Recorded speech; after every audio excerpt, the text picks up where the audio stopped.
नमस्कार। लगता है कि हमारे देश में कहीं पर चुनाव होने वाले हैं, क्योंकि अब की बार जो खोखली धमकी दी है वो सीधे पाकिस्तान ने दी और ये कहा है कि अगर कुछ भी हलचल होती है तो कोलकाता को उड़ा दिया जाएगा। आप समझ रहे हैं कि चुनाव का माहौल पश्चिम बंगाल में चल रहा है और उसी समय कोलकाता के ऊपर बयान देना, टिप्पणी करना अपने आप में बहुत ही ज्यादा संवेदनशील बात हो जाती है। सोचने वाली बात तो यह भी है, कभी भी चुनाव राजस्थान, मध्य प्रदेश, उत्तर प्रदेश, बिहार कहीं पे भी होते हैं तो पाकिस्तान की किसी भी प्रकार की कोई भी टिप्पणी नहीं आती, कुछ भी नहीं आता।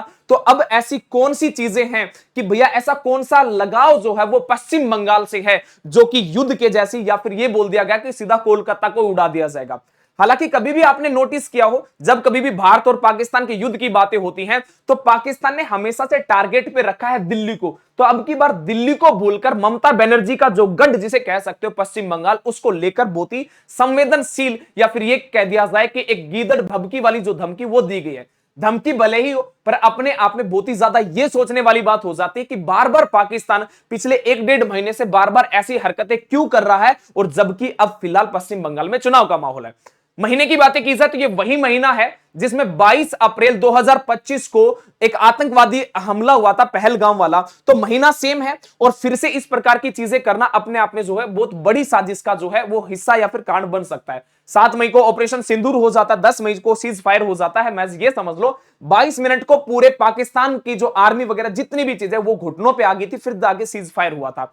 फिलहाल की बातें की जाए, हमारे देश के जो रक्षा मंत्री है राजनाथ सिंह जी, उन्होंने साफ तौर पर कह दिया कि अगर पाकिस्तान किसी भी प्रकार की कोई भी हरकत करता है, हालांकि आपने यह भी नोटिस किया होगा सबसे पहली जो टिप्पणी होती है वो पाकिस्तान की तरफ से आती है, हमारे वाले बाद में रिस्पॉन्स कर रहे हैं। राजनाथ सिंह ने साफ तौर पर कह दिया कि इतिहास जो है इन चीजों को भुला नहीं पाएगा, इतना ज्यादा भयंकर काम आप लोगों के साथ में कर दिया जाएगा।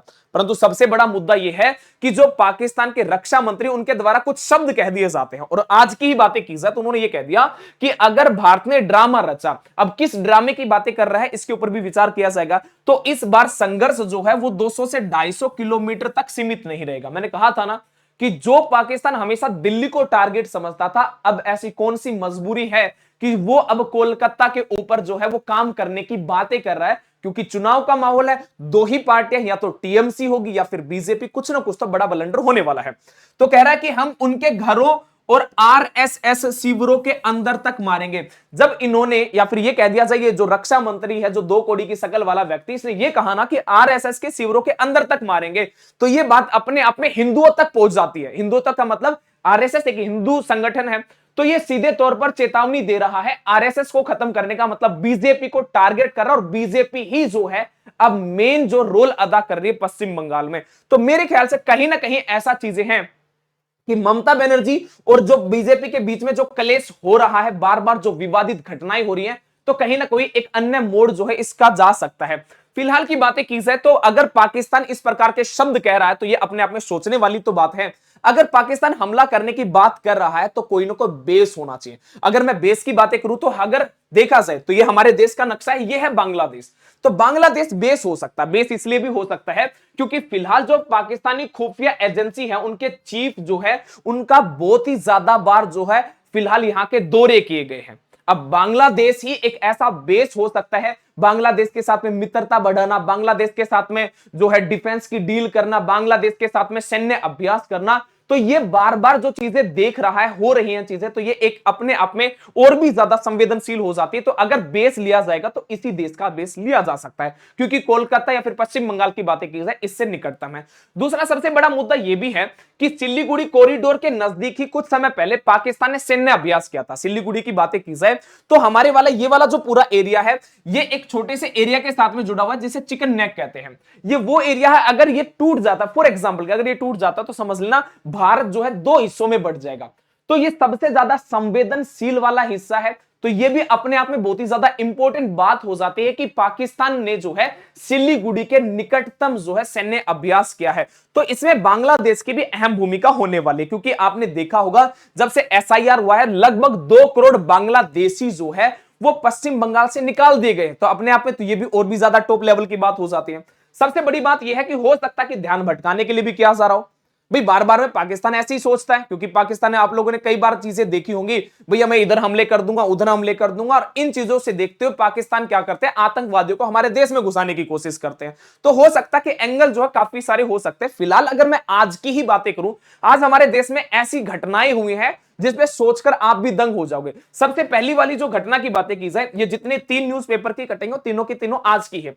आज जो है कुछ मास्क मैन जो है गाड़ी के अंदर जो बैठ के जो दिल्ली असेंबली है उसके अंदर तक घुस जाते हैं। समझ रहे हो, आपके पास में मास्क लगाए हुए होते हैं, अंदर तक घुस जाते हैं, एक बुके रखकर वहां से भाग भी जाते हैं। यह घटना अपने आप में बहुत ही ज्यादा एक सिक्योरिटी पर्पस को देखते हुए बहुत ही ज्यादा खतरनाक हो जाती है। दूसरी बातें, जो रामजस कॉलेज है दिल्ली यूनिवर्सिटी का, उसको बम से उड़ाने की धमकी का एक मेल जाता है।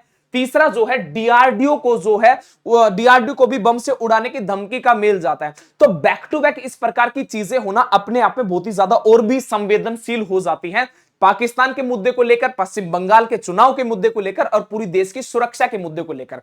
बातें अगर मैं उसी चीज को रिपीटेशन में अगर मैं डालूं, अगर पाकिस्तान कहता कि कोलकाता को उड़ा दिया जाएगा, तो क्या पाकिस्तान के पास में ऐसी चीजें हैं, ऐसा कोई सोर्स है, ऐसी कोई मिसाइल है, क्या वास्तविकता में उसका इस्तेमाल किया जा सकता है? तो आप लोग कहोगे बिल्कुल है।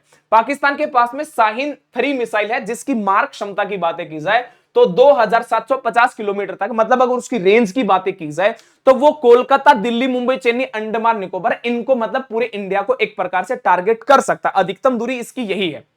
फिलहाल की बातें की जाए तो क्या हमारे पास में भी इसका ऑप्शन है? तो हमारे पास में भी इसका अल्टरनेटिव ऑप्शन है, ध्यान देना।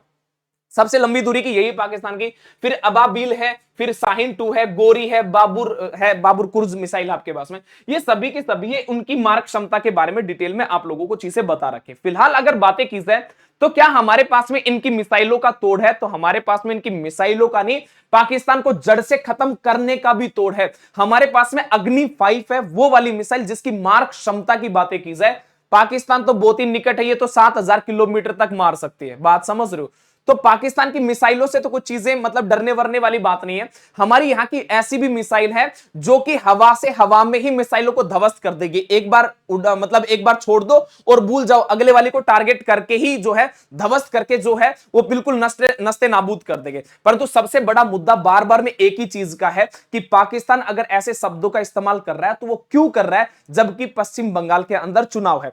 आप लोगों की इसके ऊपर क्या राय है? कमेंट सेक्शन में अपनी राय जरूर देना। बार बार जो धमकियां देना पाकिस्तान का, ये अपने आप में एक दूसरी दिशा के अंदर सब चीजों को लेके जा रहा है। क्या वास्तविकता में पाकिस्तान युद्ध चाहता है? अगर वो युद्ध चाहता है तो आप लोग बताओ कि क्या रणनीति हो सकती है, और युद्ध अगर होगा तो क्या चीज सही और क्या चीज गलत हो सकती है? कमेंट बॉक्स में अपनी राय जरूर देना। जय हिंद, जय भारत।